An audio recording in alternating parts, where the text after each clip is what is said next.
Hello friends, good morning. On the occasion of Teachers Day, I welcome you all in our new video. आज मैंने जो video बनाया है basic accounting terms class 11th, सिर्फ 10 question MCQ के बनाए हैं, तो इनको देखेंगे। यहाँ पे बहुत इंपॉर्टेंट है क्योंकि अगर आपको बेसिक कंसेप्ट आ गए तो आप आगे भी कर सकते हैं। तो देखिए, इन बेसिक अकाउंटिंग टर्म्स का मतलब क्या होता है।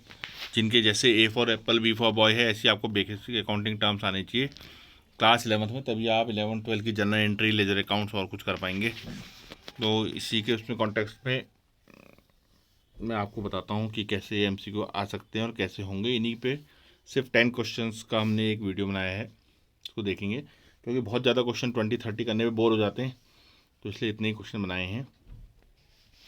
तो बेसिक टर्म से पहला क्वेश्चन है आपका, goods taken by the proprietor for personal use is. जो आपने गुड्स लिए हैं पर्सनल यूज़ के लिए, प्रोप्राइटर कौन होता है? मालिक जो है, बिजनेसमैन, प्रोप्राइटर भी कहते हैं उसे।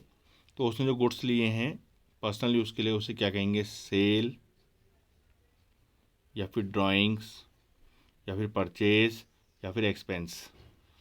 तो आपको बता दूं, गुड्स लें चाहे सामान लें बिजनेस से, पर्सनल यूज़ कैसे? उसके घर में कोई काम था प्रोप्राइटर के, he had taken some money for his personal use, तो उसे हम कहेंगे, सोचिए और कमेंट करिए क्या कहेंगे, उसे हम कहेंगे ड्राइंग्स। पर्सनल यूज़ के लिए कोई भी पैसा निकाले उसे कहते हैं हम ड्राइंग्स। सेकंड क्वेश्चन देखिए, a person who owes money.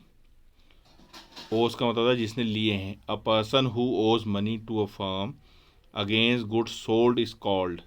इस क्वेश्चन का मतलब ये हुआ कि किसी आदमी ने आपसे यानी कि फर्म से सामान लिया है उधार सामान लिया है, तो उसे क्या कहेंगे? क्रेडिटर, डेटर, या फिर A and B both, debtor भी क्रेडिटर भी, या कोई नहीं।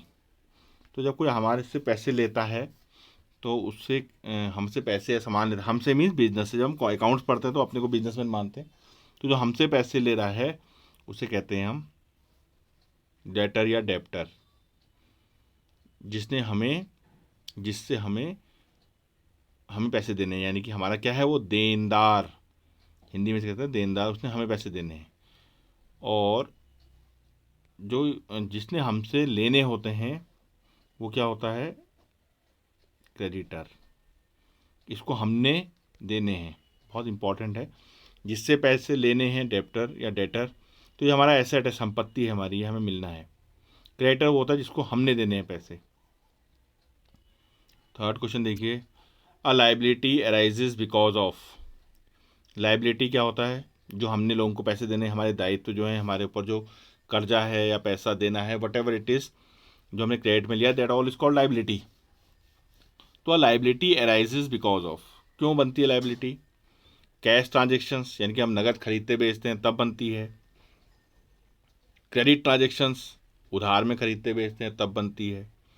या कैश और क्रेडिट दोनों ट्रांजेक्शन में लाइबिलिटी बनती है, या कोई भी नहीं। तो आपको उधार कब चढ़ता है आपके ऊपर? जब आप उधार में कोई सामान खरीदो या बेचो, या चढ़ता है या देते हैं। तो लेकिन हम यहाँ पर तो लाइबिलिटी की बात चल रही है। तो जब हम कोई भी ट्रांजेक्शन उधार में खरीदते हैं या किसी को हमने देना होता है, तो हमारा एक दायित्व, तो हमारी एक लाइबिलिटी बनती है। तो इसका आंसर हो जाएगा credit transactions. A liability arises because of credit transactions. Cash transaction का मतलब ही नहीं है। कैश में तो आपकी कोई लाइबिलिटी नहीं बनी, किसी को देनी ही नहीं है। आप नगद पैसे लेके मार्केट जाते हैं एंड यू परचेज थिंग्स और दे देते हैं सीधा। कैश और क्रेडिट दोनों से सिर्फ एक ही ऐसा ट्रांजेक्शन्स होते हैं, एक ही ऐसे ट्रांजेक्शन्स होते हैं, they are called credit transaction. उधार वाले ट्रांजेक्शन्स को हम कहते हैं जिनसे हमारी क्या बनती है? लाइबिलिटी। उसके बाद देखिए fourth question, the amount invested by the proprietor in the business is called. जो पैसा बिजनेस में लगाता है प्रोप्राइटर, उससे दो अकाउंट्स को असर पड़ता है, कैश और कैपिटल को।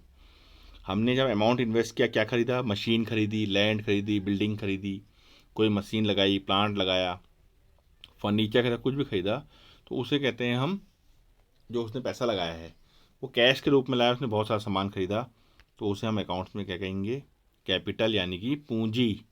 पूंजी इसको कहते हैं।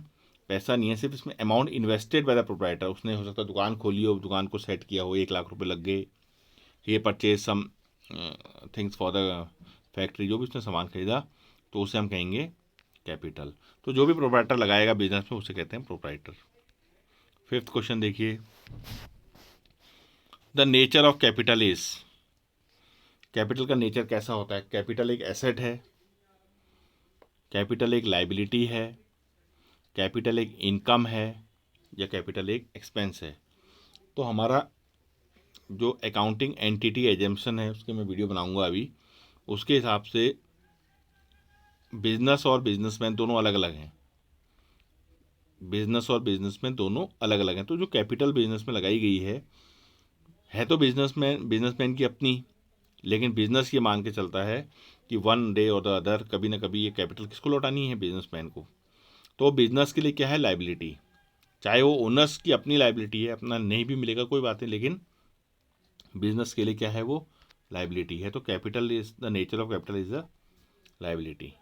इसीलिए हम उसको कहाँ लिखते हैं, assets equals to liabilities plus capital. Liabilities में क्यों नहीं जोड़ते हैं उसको, क्योंकि ओनर्स लाइबिलिटी अपनी है, अंदर की है, ओनर्स इक्विटी है, ओनर ने जो पैसे लगाए हैं, तो इसलिए उसको हम लाइबिलिटी तो मानेंगे, लेकिन ओनर की अपनी है। तो अगर बिजनेस बंद होता है कल को, तो जो क्रेडिटर्स और जो लाइबिलिटीज बाहर वाली हैं उनको पहले पेमेंट करेंगे, लास्ट में जो पैसा बचेगा that will be paid for capital. तो कैपिटल इज अ लाइबिलिटी, लेकिन कैसी लाइबिलिटी है, ओनर की अपनी है, ओनर्स इक्विटी है, ओनर ने जो पैसे लगाए हैं। तो बिजनेसमैन के लिए, बिजनेस के लिए लेकिन वो क्या है, एक लाइबिलिटी है। जो बिजनेस को आपने स्टार्ट किया वो उसके लिए लाइबिलिटी हो जाएगी। फिर देखिए next question, purchase refers to the buying of. Purchase खरीदारी जो हम करते हैं, परचेज करते हैं, क्यों खरीदते हैं? एक बिस्किट बनाने की बेकरी है, उसमें जो सामान आता है, सिलेंडर, बिस्किट बनाने के लिए मैदा, फ्लोर, शुगर और मिल्क, जो भी चीज़ें लाते हैं वो क्यों लाते हैं? क्योंकि उससे क्या बनेगा, बिस्किट बनेगा, उसको फिर बेचा जाएगा। तो परचेज हम जब करते हैं तो वो सामान जब हम लाते हैं उससे क्या करते हैं, उसके बाद उसको रीसेल करते हैं बना के। तो परचेज अपने आप में क्या है, वो सामान है जिसको हम क्यों लाए हैं, बना के क्या करेंगे, उससे हम रीसेल करेंगे। एसेट्स फॉर द फैक्ट्री नहीं है, इन्वेस्टमेंट नहीं है, स्टेशनरी भी नहीं है। स्टेशनरी लाते हैं तो क्या होता है, ऑफिस में काम होता है, ख़त्म, फेंक दी, पेन पेंसिल स्केल कुछ भी। एसेट्स खरीदेंगे तो हमेशा रहेगा, रीसेल नहीं करेंगे। इन्वेस्टमेंट करते हैं तो उसको रीसेल नहीं करते, लेकिन जो सामान हम लाते हैं रॉ मटेरियल के रूप में, उसको हम फिर फाइनल गुड बना के बेचते हैं। तो परचेज क्या रेफर करता है, goods for resale. 7th question देखिए, out of the following assets which one is not an intangible asset. वो एसेट्स जो दिखते नहीं हैं उन्हें कहते हैं इंटेंजिबल एसेट्स। जो दिखते नहीं है उन्हें क्या कहते हैं, इंटेंजिबल। जब हम किसी चीज़ का पेटेंट करा लेते हैं, इसका मतलब उसको सामान को हम ही बनाएंगे, वो दिखता नहीं है, patent is intangible. Goodwill is the reputation of the business, intangible, वो भी दिखती नहीं है। ट्रेडमार्क, आपका जो साइन है, वो भी ट्रेडमार्क होते हैं अलग अलग, ISI मार्क जैसे होता है ऐसे ट्रेडमार्क्स होते हैं, किसी का साइन होता है, वो सब क्या है, इंटेंजिबल। लेकिन मशीन एक ऐसा है जो टेंजिबल है। टेंजिबल कौन से होते हैं, जो दिखते हैं, और जो नहीं दिखते हैं वो क्या होते हैं, इंटेंजिबल। तो यहाँ एक मशीन ही ऐसा है जो दिखता है, तो क्या हो जाएगा, टेंजिबल, यानी कि वो इंटेंजिबल नहीं है। बाकी सब क्या है, ये intangible. Hope you are getting. 8th question देखिए, the nature of accrued income is. Accrued का मतलब होता है ड्यू बट नॉट रिसीव्ड। ध्यान देंगे, एक्रूड का मतलब क्या होता है, ड्यू है, हमको मिलना है, बट हमने अभी उसको रिसीव नहीं किया है, अब तक हमने अभी तक रिसीव नहीं किया है। तो जब हमने उसको अभी तक रिसीव नहीं किया है तो हमारी इनकम तो है वो, एक्रूड इनकम हमारा क्या हो जाएगा, हमको मिलना है ना, अभी मिला तो नहीं है, मिलेगा तो हमारा ड्यू है, तो हमारा हो जाएगा वो asset. Accrued income is a asset. उसके बाद देखिए which of the following is a liability. जैसे एक्रूड इनकम हमारा एक एसेट है, ऐसे ही इसमें कुछ ऐसा है जो हमने दिया नहीं है, अब तक पे नहीं करा है। तो आप अभी कितनी जल्दी में कमेंट में लिख सकते हैं कौन सा वाला इन चारों में से ऐसा है। Furniture, rent payable, interest received and stock. Out of this four which is due but not paid. साफ दिख रहा है, लिखा हुआ है rent payable. Rent payable is a liability. Furniture क्या है आपका? एसेट। इंटरेस्ट रिसीव्ड क्या है आपका? रेवेन्यू। स्टॉक क्या है आपका? एसेट। लेकिन रेंट पेएबल है, जो देना है अब तक दिया नहीं है, इसे कहते हैं हम आउटस्टैंडिंग।